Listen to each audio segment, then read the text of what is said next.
Welcome to Scrapbook Live. I am Megan Jacks. Today is May 1st, and for today's layout, we are going to be working with a page from the Creative Memories blog that is using the decorative trimmer. It's a pretty straightforward sketch or layout, just a simple cut with the wave edge of the decorative trimmer.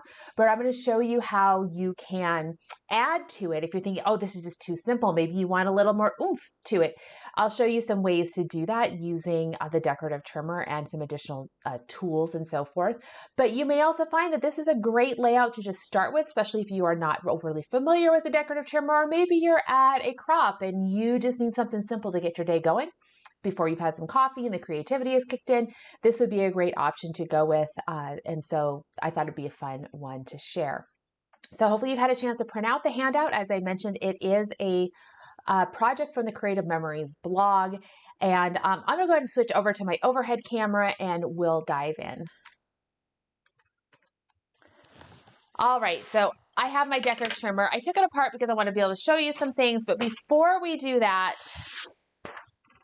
I want to just quickly touch on the handout. As a reminder, up here at the top, there is a QR code. If you were to scan that, it would take you to the Creative Memories blog post. I also list the publication date of the original blog post.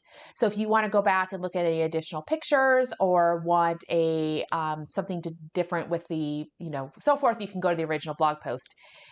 If you share your layout in the Scrapbooking with Megan Facebook group, you would be able to share or to use the hashtag at the bottom. I am seeing a comment that somebody can only see a black screen. Is that the same for everybody, or is it just for Colleen? I will say if you are having troubles, you may need to back out of the live and come back in. If you are watching this later on YouTube, just a reminder, in the description, you will be able to get the copy of the handout in the description below of the YouTube video. So good, I'm glad. It sounds like it may just be a single issue for somebody. So yep, if you're ever having problems with the Facebook Lives, you jump out, come back in, Facebook will reset, and then you should be able to follow right along. So you have the handout here. I am going to be using the Welcoming Woodblock paper pack from Creative Memories. It is an advisor only, the Q2 paper pack. It's available to advisors to use however they would like with their customers. This is going to be going out in my my thank you gifts to my customers. Some of you have starting to receive those now. I'm a little behind on getting those out. It's been a busy month. So I am working on getting these out. There'll be a set of papers and some embellishments that come with that. So for those of you who ordered from me within Q1, you have to, there's a qualification in there, but you'll start to see those thank you gifts showing up here in the next week or so. But I am going to be using this paper pack. I am using, it's really pretty, lots of beautiful tones in it. So that's the paper pack that I'm using if you're wondering where that's coming from. The Creative Memories in the blog post uses Serene Waters. This is a paper pack collection that came out in summer of 2022. So to get started with this, we are going to want to obviously use the decorative trimmer. So before we dive into the layout itself, I'm going to talk a little bit about the decorative trimmer. If you're super familiar with it, this might be a little bit repetitive, but I do think it's great to cover some beginning aspects of this, some basics. If you're brand new, please chime in. Let me know if maybe do you have the decorative trimmer and you just don't use it. Or do you not have it? If you don't have it, again, we'll have to have a little chat. Hopefully, maybe it'll go into your wish list after today's class. But this is what the decorative trimmer looks like. If you have a blue one, a dark blue one, it's the same exact thing. That was originally what Creative Memories had, and then they've switched over to more of the creamy white with the lighter blue blades. And but the overall design hasn't really changed much in like 20-something years.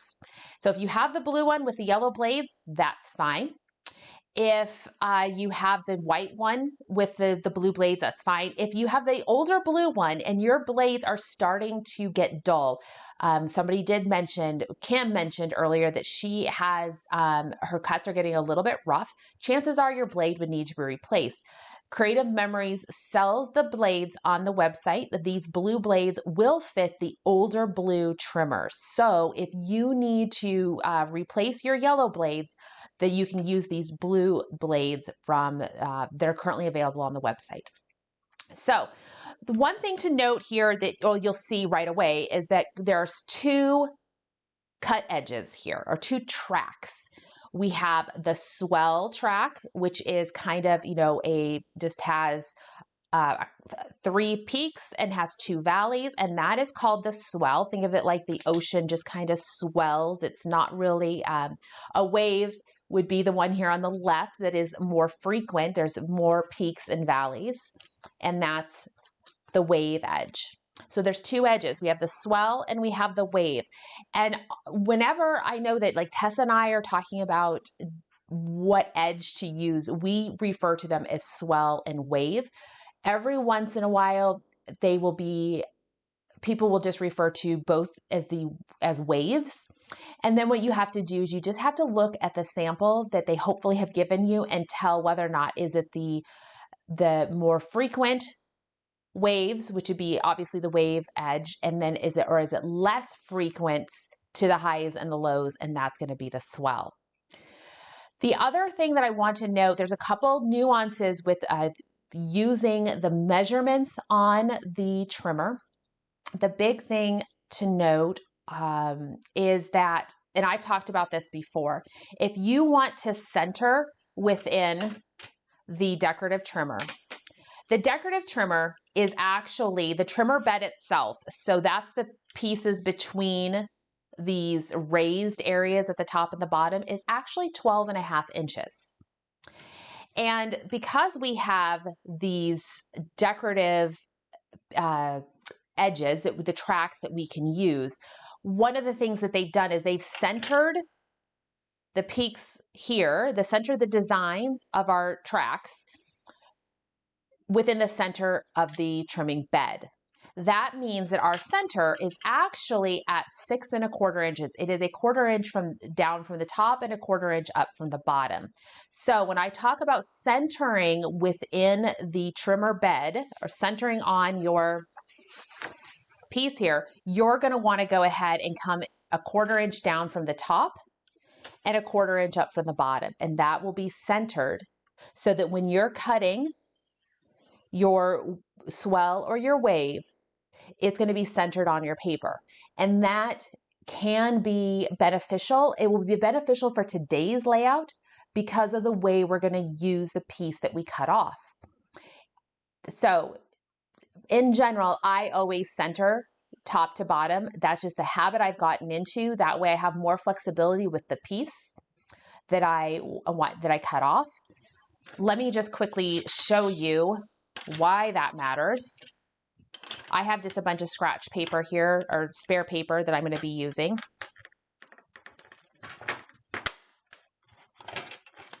So I'm going to go ahead and use just some scratch paper off of this, and I'm going to go ahead and cut. Now I'm going to cut this at the top. So I've got it lined up at the top edge. And I will go ahead and just use the swell edge and trim down. So you may not necessarily notice that I did not cut it centered. I'm going to put the navy behind it just because you can see a little bit better. You don't really notice that it's not centered, that the swell is not centered. That's usually not why we're worried about centering it. Why we're worried about centering it is if I want to flip this piece over to be able to show the back side, now when I go ahead and try to line it up, it doesn't line up. Do you see what I see? It doesn't, because of the way it worked. It just doesn't line up if you don't center it. You can't just flip your paper over and have it match up. I would have to shift this down. There's my lineup, but you can see my top and my bottom pieces are offset. If I had centered this, I'll repeat that same cut, but this time I'm going to center it, coming a 1/4 inch down from the top and a 1/4 inch up from the bottom.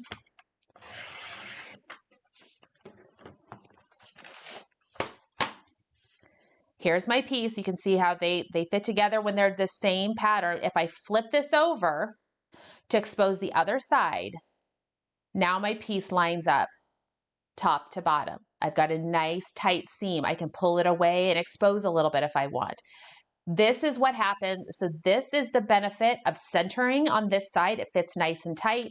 If you don't center it, it doesn't fit nice and tight. It's offset. All right.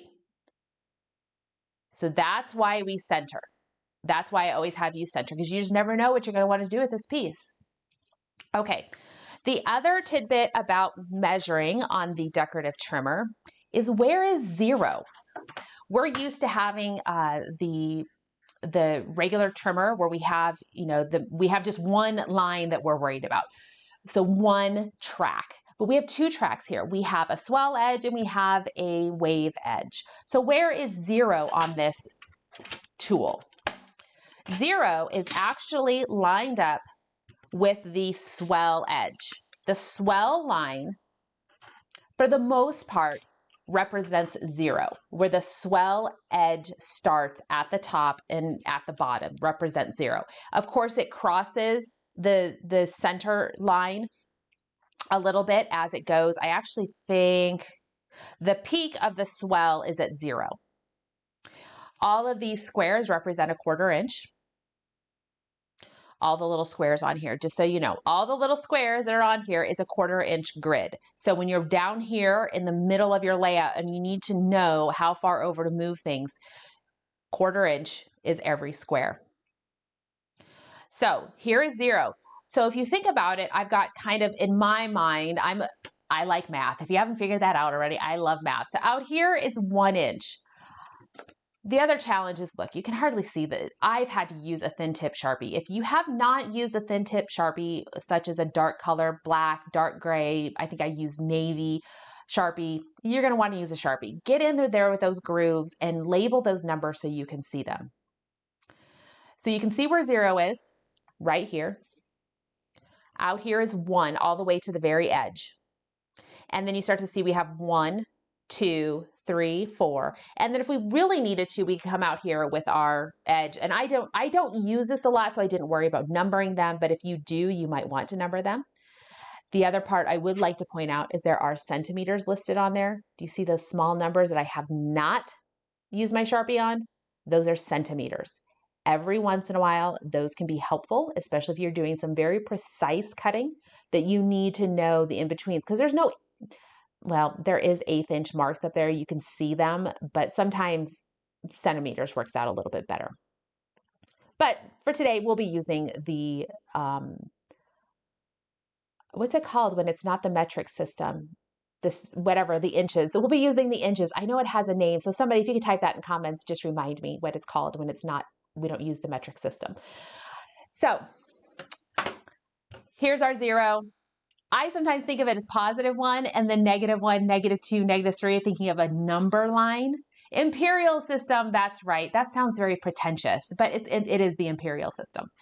So here we go. We've got the 0, +1, -1, 2, 3, 4. They just may be referred to as 1, 2, 3, 4. One tip you can do is, if you want to use your cutting mat, you can use your cutting mat and line up your, rotate it around. You can pick wherever. I mean, you could leave it here, your cutting mat, line up your edge of your trimmer, say at 6 inches.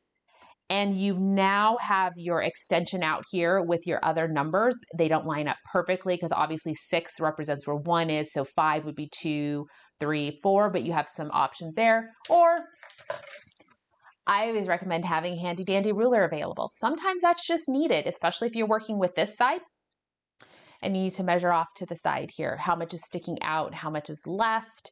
I don't always use the cutting mat simply because then I have to worry, is my piece on here correctly? Whereas I got the ruler on the top, I can see everything just fine with the ruler. Okay, so the other part I want to talk about, well, I've already mentioned that we have 2 tracks or 2 edges. We have the swell and the wave. The great thing about the decorative trimmer, and many of you will know this, is there are two designs possible off of each one.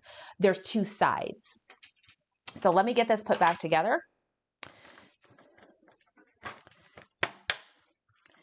and let's talk about those sides.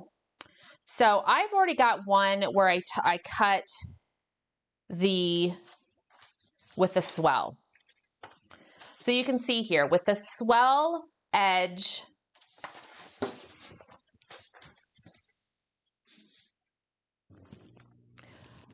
we've got two edges, two options here. We've got where it starts, if you think about it, it starts at the top and it starts with a peak and it comes down, and we have 3 peaks, 2 valleys. It's hard to see peaks and valleys when they're on there, but let's look at it this way. 3 peaks, 2 valleys. Now, if I were to flip this piece over so that we can see the design here, you can see I've got 3 valleys and 2 peaks. You can really see the difference in the design when they're like this. However, what's really great is they complement each other. See how they layer? It's kind of hard to see. They're both a little bit busy patterns. So, but you can see there, I can stack these. And so the peaks and the valleys are in different locations, but they are different cuts. You will want to pay attention to the designs to see the differences in them. Does the design have the 3 peaks and 2 valleys with the swell, or does it have the 3 valleys and 2 peaks? Because that depends on which side of the track is the piece from. Is it from the left, the right side, or is it from the left? The same thing holds true with the the wave. I'm going to try that with we'll go ahead and cut this with the navy. I am just going to go in here, lining it up, cutting it. Well, I'll cut a little bit more of a generous piece. You weren't going to be able to see anything if I cut there. So again, I've got 2 pieces, 1, 2, 3, 4 peaks, 5 valleys. That's from the left side. Remember, it was like originally like this. That's my left piece. This is my right piece. My right piece, if I were to flip this around, you can see I've got 1, 2, 3, 4, 5 peaks. Oh, so this is 4 peaks, 5 valleys, 5 peaks, 4 valleys. And again, they will, well, you really can't see because it's navy, but there, you can see how they line up.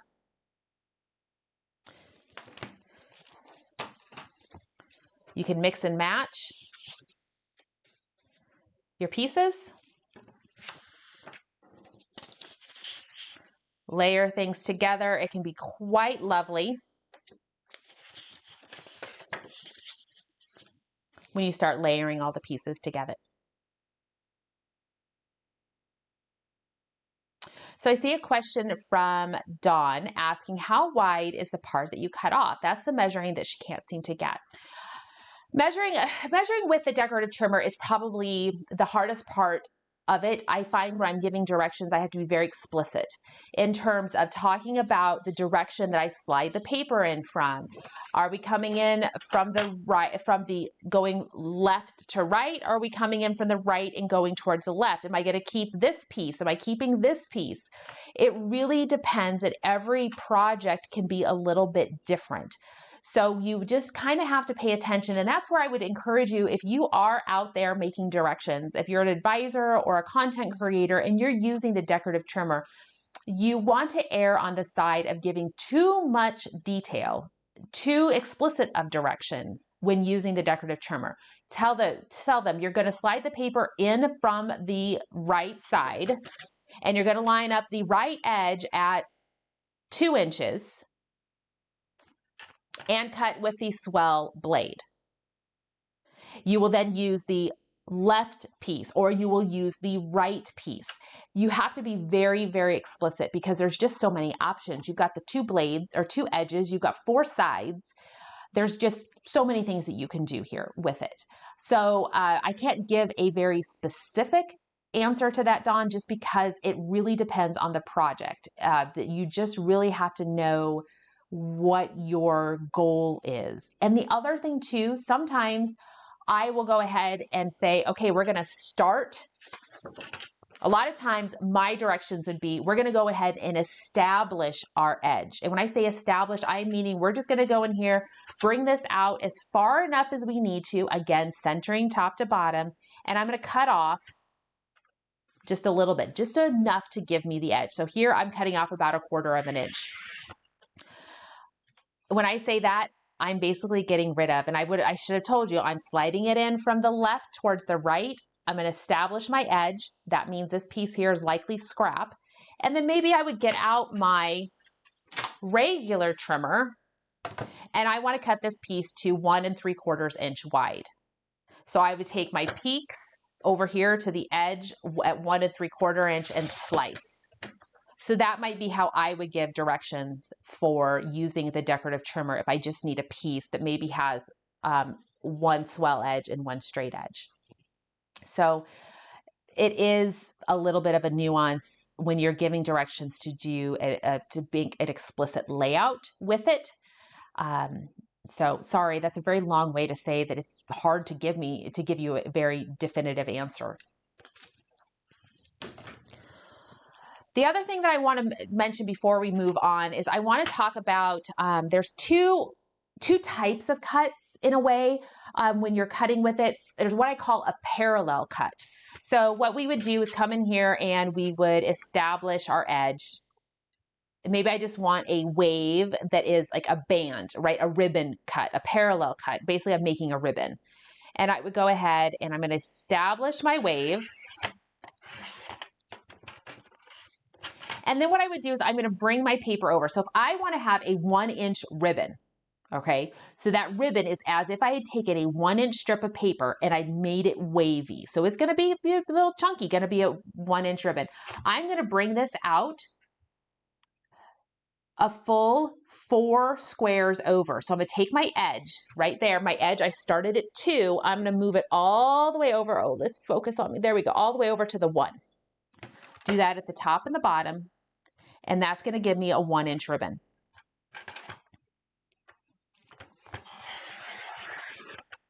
Okay, there's my ribbon. There's my parallel cut. All right. So the thing to note here, my 1-inch ribbon actually takes up not quite 1.5 inches. It takes up about 1 3/8 inches of space top to bottom. So that's the thing to keep in mind. A 1-inch piece, because we have all the waves in it, is actually going to be about 1.5 inches overall space top to bottom that it takes up. Now, the other option is I can come in and I can do what's called an hourglass. So parallel, I cut my piece, I shove it over to whatever width I want it to be, and then I make another cut. For the hourglass piece, I've got my established edge, and this works for both edges. The hourglass is a little more obvious when you're doing with the wave edge. What I'm going to do here, I can either flip my paper over right to left, flip it over, ignore that edge. This is my cut edge. I can flip it over. The other thing I could do is I'm going to flip it back to where my original edge is. I could actually flip it. I can rotate it 180 degrees. Sometimes just rotating it to keep the same pattern side up is helpful. One thing I have noticed with this particular trimmer, because it's the style of the blade, is that there is definitely an edge to the cut. You don't want it to be too rough, but there is a little bit of an edge. If it's really, really rough, you probably need to go ahead and get a new blade. But even with a brand new blade, there is a slight edge to it. So I like to keep, especially on the decorative paper, I like to keep my pattern side up that I'm using and exposing. It just makes it a little bit more of a clean cut. But if you flip it over right to left or rotate 180 degrees, you basically want to have your peaks meeting here. And then what you'll do is just slide it in, and whatever size you want that to be. So if I want to have a 1-inch hourglass, which means basically at the top and the bottom, it's 1 inch wide. My overall hourglass is going to be a little bit bigger than that. But here you can see, there's my hourglass. So we have our parallel cuts and our hourglass, and that can be done with both edges. This one is done with the wave. We could do it also with the swell.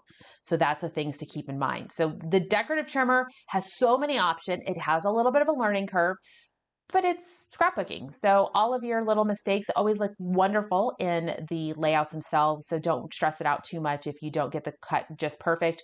If you are experimenting with your decorative trimmer, one thing I would recommend before you cut your pretty paper is maybe go ahead and test those cuts with some scratch paper or some cardstock that you have plenty of. That way you don't mess up the pretty paper, because it's always a little bit more heartbreaking when you just don't get the cut you were expecting because you're still learning how to use the different blades or you're trying a new technique. All right, so I think I've got my notes here. Let me just double check my notes. I think we talked about all the main points I wanted to cover before we dive into the actual layout itself. So let's go ahead and do that. I've got my directions here. And they are using just a simple wave cut. I've got to decide what's my background paper, where they use the pretty sunset paper from the Serene Waters. I'm actually going to be using the green tonal paper. The opposite side to that has the green blossoms and so forth on the back side. I'm using this because I am going to be incorporating a little bit of the reverse design in this potentially. So I want to have a pretty reverse in there. Belinda's over here. She's like, I think I'll stick to the layouts you show us. Oh, the decorative trimmer, it's not hard. I probably made it sound way more complicated than it needs to be. There's just so much potential with it that, you know, knowledge is power, and hopefully you become more and more comfortable over time with it and start venturing out on your own. So this piece here, I do need something that's going to go behind the paper. So I'm going to use, they use one of the vellums that was part of the Serene Waters collection. You can actually still get the vellum paper. The rest of Serene Waters I think is sold out, but the vellum paper is currently available. And they put everything on a background piece of white cardstock or a white refill page, partly because they're using that vellum and they need something behind it because the vellum is obviously a little bit more transparent. I am going to use the mustard yellow piece here as my background piece, but I am not going to worry about a backing piece. I'm actually just going to go ahead and cut. They want the vellum paper to be cut into a 3-inch wide piece. I am actually going to cut my yellow piece here closer to 3.5 or 4 inches. I'm going to give myself just a bigger, chunkier base since I am not backing everything together. I want to have a nice overlap. So I'm going to go ahead and do that first because that's part of step 2. That's just using the regular trimmer here. And I think I'll cut it this direction. There's a little bit of a pattern to this. You can see here I've got parallel stars. If I rotate it here, that the stripe pattern goes right to left instead of top to bottom, and I like that better. So I'm going to go ahead, I'm going to cut this. I'm going to go ahead and do 4 inches.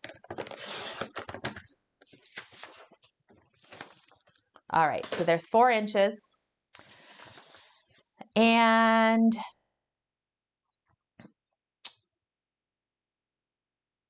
let's see here. Then step 2 also talks about cutting the designer paper. They do give some pretty good directions on to do this. So they say you're going to put they use the Sunrise designer paper in the 12-inch decorative trimmer and align the right edge at the 1/2 inch mark on the far right of the trimmer.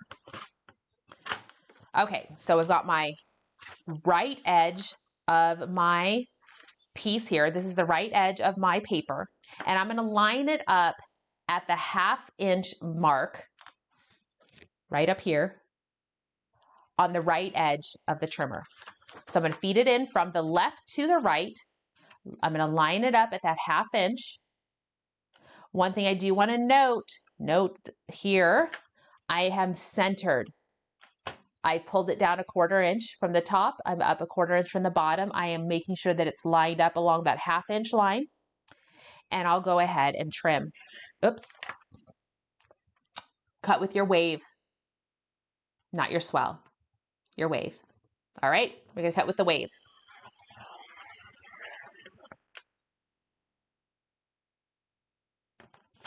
So we have this piece here. One thing I'm going to do is I am going to be using my scrap easel a little bit here to kind of be able to show how things can go together. This is a magnet. If you're not familiar with the scrap easel, I have mine laid flat, but it's magnetic and it allows you to just use magnets and kind of hold things into place. It's quite delightful.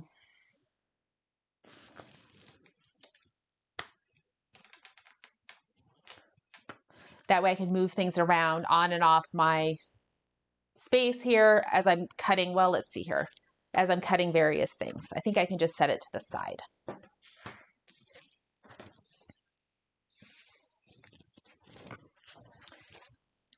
You can see here that that was the basic overall layout. Right here, I've got the background pretty much done, right, of this layout.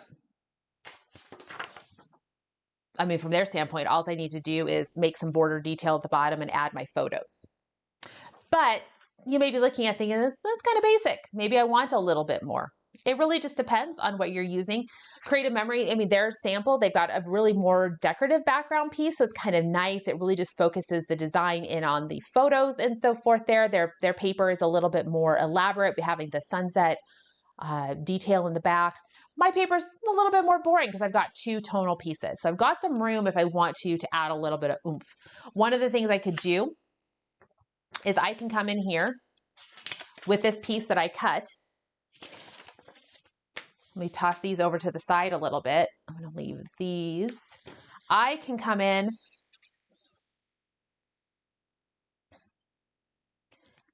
and add that kind of detail. Bring it up. That's the piece I cut off. I just flipped it over and layered it in there. I can dial it in more like this, so it's playing a little bit more peekaboo.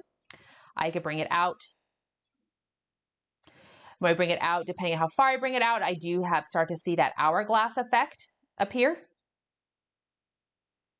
The other thing I could do is use a contrasting, maybe a cardstock or other tonal paper. I punched a border using the woven scallops. So depending on what I would do, maybe I just want to bring in the woven scallops and tuck it in here. Nice contrasting. I always call this like a little bit of a peekaboo, depending on how far you bring it out and put it in there. You can see a little bit more of the design. I could actually work in both.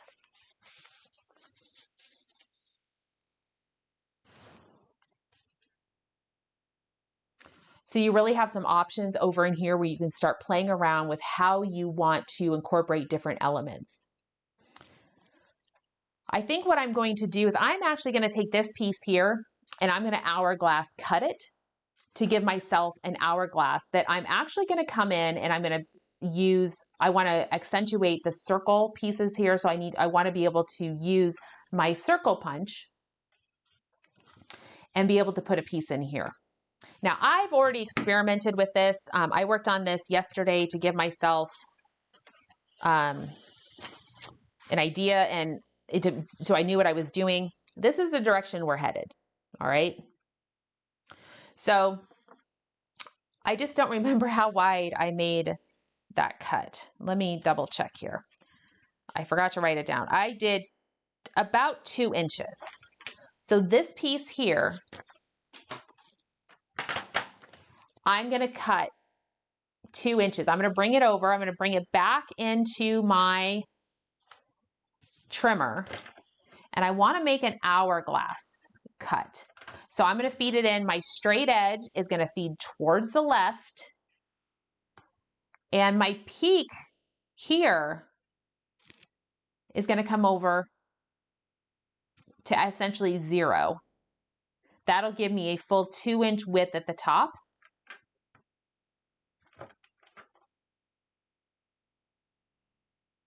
If you want to have the measurement, your straight edge is actually lined up at what's 2.5 inches.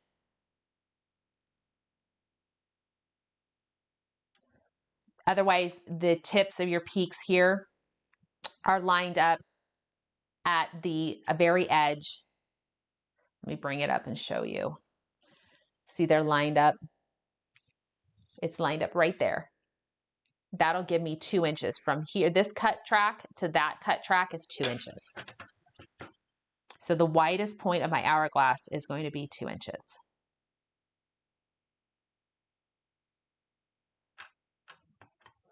Again, centering top to bottom, make sure it's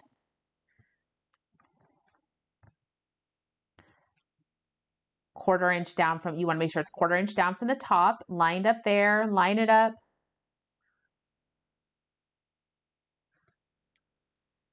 And trim. And that gives me the hourglass. Then I can bring this over and you can start to see how some options here are starting to take shape.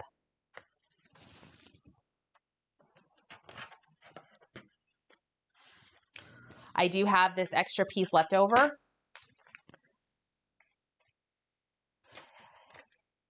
Now, because I'm starting to separate my 12-inch pieces that I cut, the pieces that I cut from a single 12-inch piece, I am starting to essentially run out of room over here if I want to be able to see that yellow peeking through. What would need to happen is I'm going to have to come in over here and cut off about 1/4 of an inch.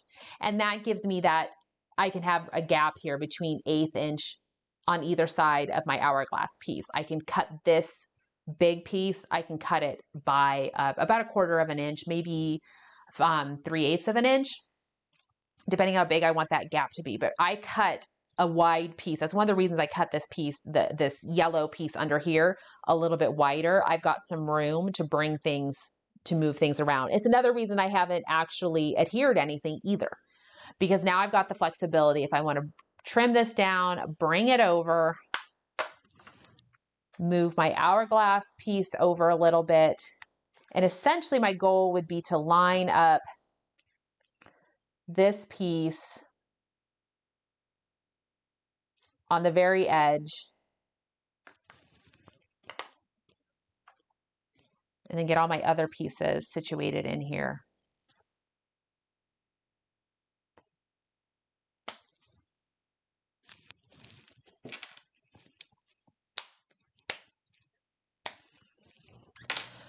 So next up, I want to go ahead and come back to my yellow piece of paper here. I'm going to punch, I need 1, 2, 3, and then 4 circles. I'm going to punch those from here. One of the things I did learn was, because I also am going to use the, I think this is called Fresh Blossoms punch, and I use it on the blue side, and I want to make sure that I get 4 blossoms from, you see how this has like some really spotty areas with the white? I want to make sure that I get the blossoms cut from the area where I've got more solid bits of blue. So I'm actually going to, I think, punch my blossoms first. I need 4 blossoms.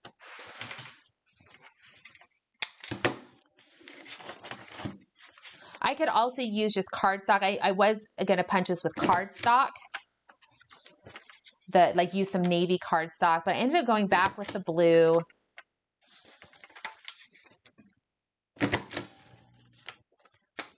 And I need 4. I'll end up cutting one of them in half, or kind of in half. And then I'll go ahead with my circle cutter, or my circle punch. And these I'm going to punch. I need 4 of those as well. I punch from the back side because it lets me see exactly where I'm punching.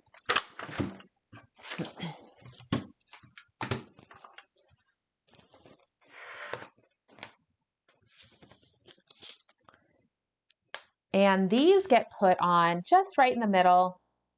You toss a flower on here and then toss my nice little magnet in there. I tell you, I do love using the scrap easel. If you don't have one, you can consider getting one. I got mine on Amazon. It normally comes as a two pieces together. I have 2 sets of scrap easels. One of them I have cut in half so that I can have single.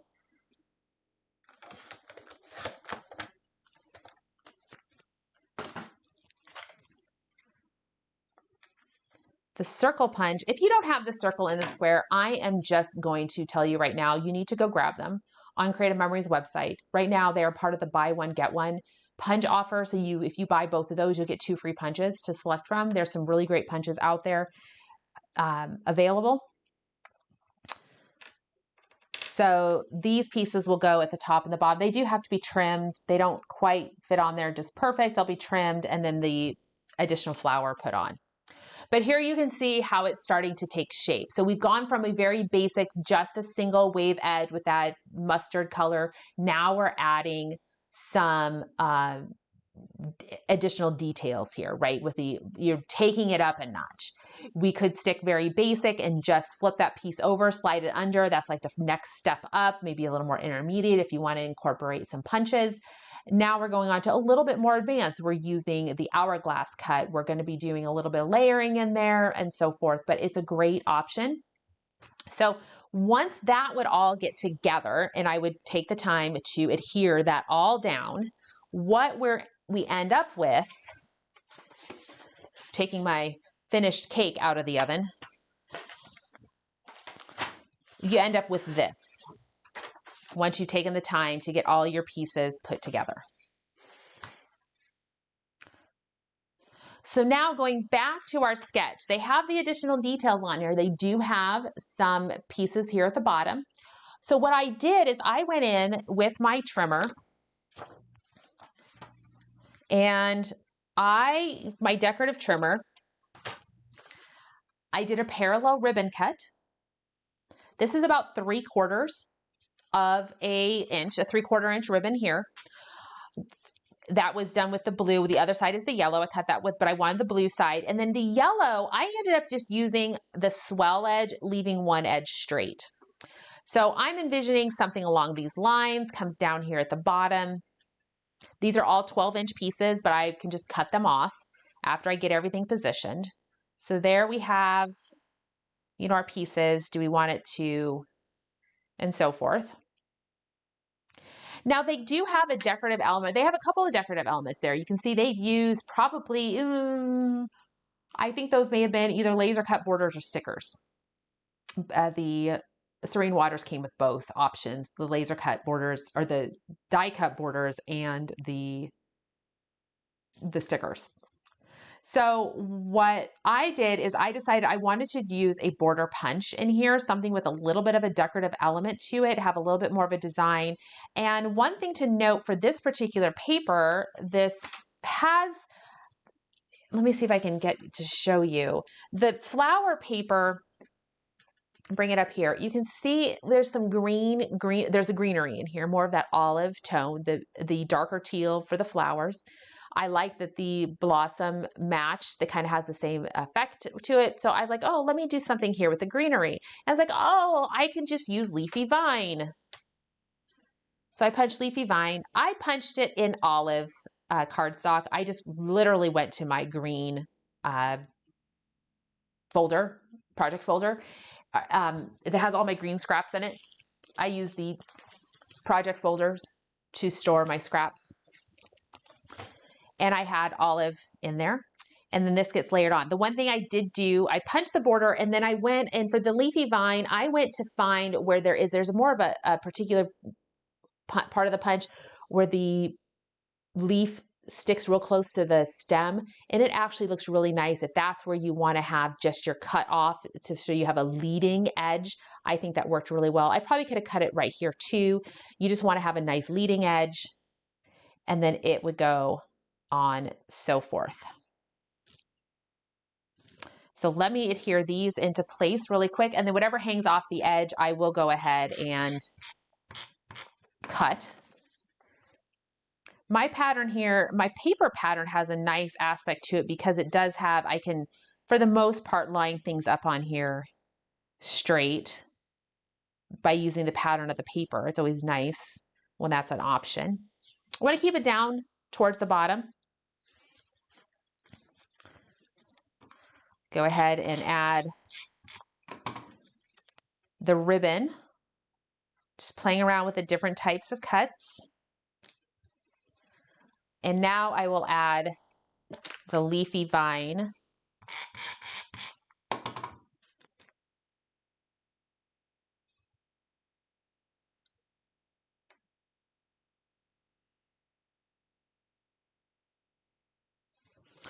And then I'll just cut off what is over here on this edge. I'll just cut that off.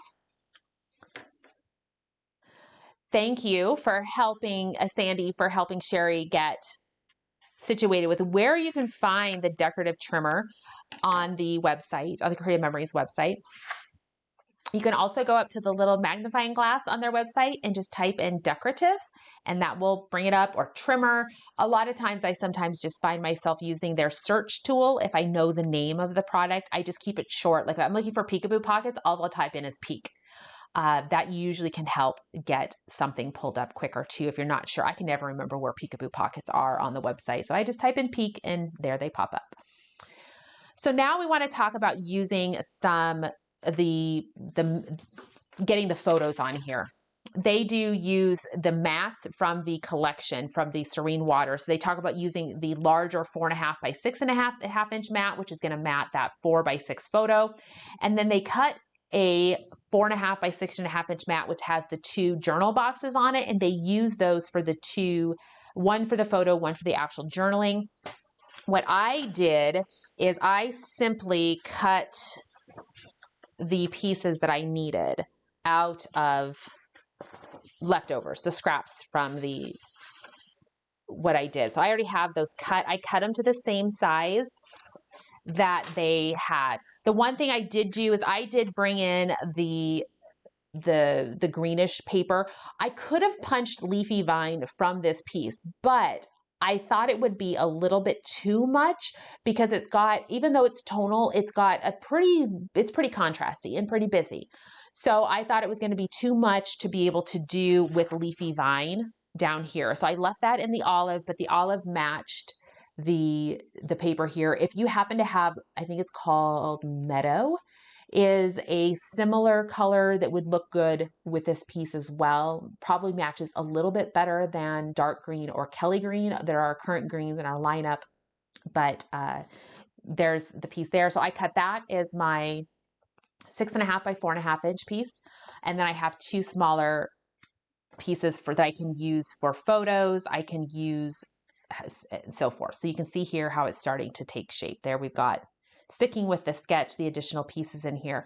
Now I am using this kit, the paper, the Welcoming Wood Block, and it has an option of some embellishment, a mini embellishment pack. So I've got some options in here if I want to start incorporating these in there. One of the things it does include is it has the backing, this little piece here that tells you what it is. The flip side to that is decorative, and you can use it. So instead of using this piece here, if I wanted to, I could come in and layer this under it and so forth. Maybe need to come in, lift this up just a little bit more so I could tuck it in. I kind of like that only because it was already, all the little cluster elements were already incorporated. Let me get rid of this. It's all kind of blending into my cutting mat. So here you can kind of see it a little bit better. That would be an option. And then I could, if I wanted to include more photos, bring that up so it's not covering up so much. There's lots of ways things could be done. I could still use this up here. I know we talk a lot about how do I get more photos on there. They really only have 2 photos on this sketch, but there's always ways to include more. So here I'd have room for 3 total photos using that embellishment bit at the top. I can come in with some other decorative details if I want to.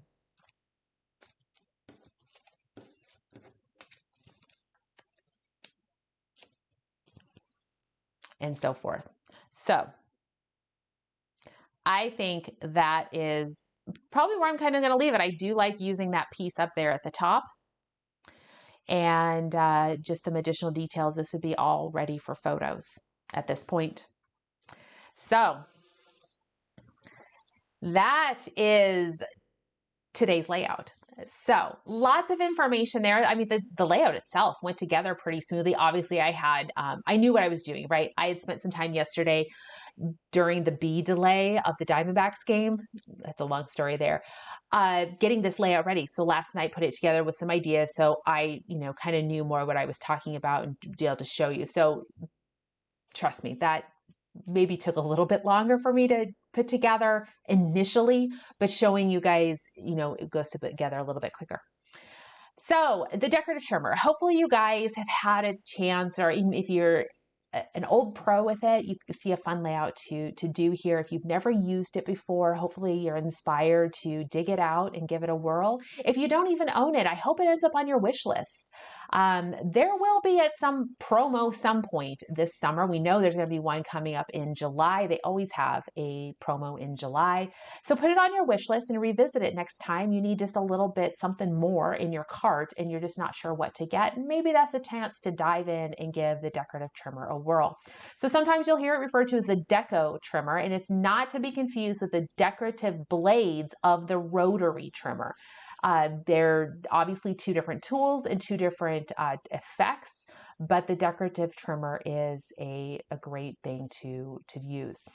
So that's what I've got for you guys today. In terms of announcements, this Friday, well, first, I already talked a little bit about the buy one, get one punch offer that's going on right now. There is also a spring cleaning in the warehouse kind of thing where they've got on select collections, they've got, if you spend $50, this is US dollars, you save 15 on select items. So definitely go to the deals section of the Creative Memories website. Always be sure to shop with an advisor when you're shopping on creativememories.com. Advisors, we love getting those orders. We appreciate your support. That's just a great way to help support your fellow scrapbooker. And so that's going on right now. It's kind of while supplies last. But then the next big thing coming up is there'll be a new launch, a new product coming out on Monday. So from this Friday, we'll see what those are. The secret box is still available. That will be unveiled next Friday at the virtual crop. And then I think those are the big Creative Memories announcements. Tess and I will be getting ready to do our summer scrap challenge. That's our 8-week class course type thing that we do in the summer. It starts around June 1st. Registration is going to open up here very soon. And it's a lot of fun. If you joined us for Winter Frolic, it's the same concept. We do challenges on Monday. We do throwback projects on Thursday. We incorporated a lot more videos in our winter scrap challenge. We had a lot of great feedback for that. So you can expect to see those videos again coming up in the summer edition of Summer Scrap. And it's just about community and so forth. So those details for that registration is going to be coming up soon. And then of course, Power Hour, it's in May. I don't remember the date. And so I'll get that posted soon. So thanks for joining me today. I will be back next week. As discussed last week, next week, we are going to be talking about punching in the round.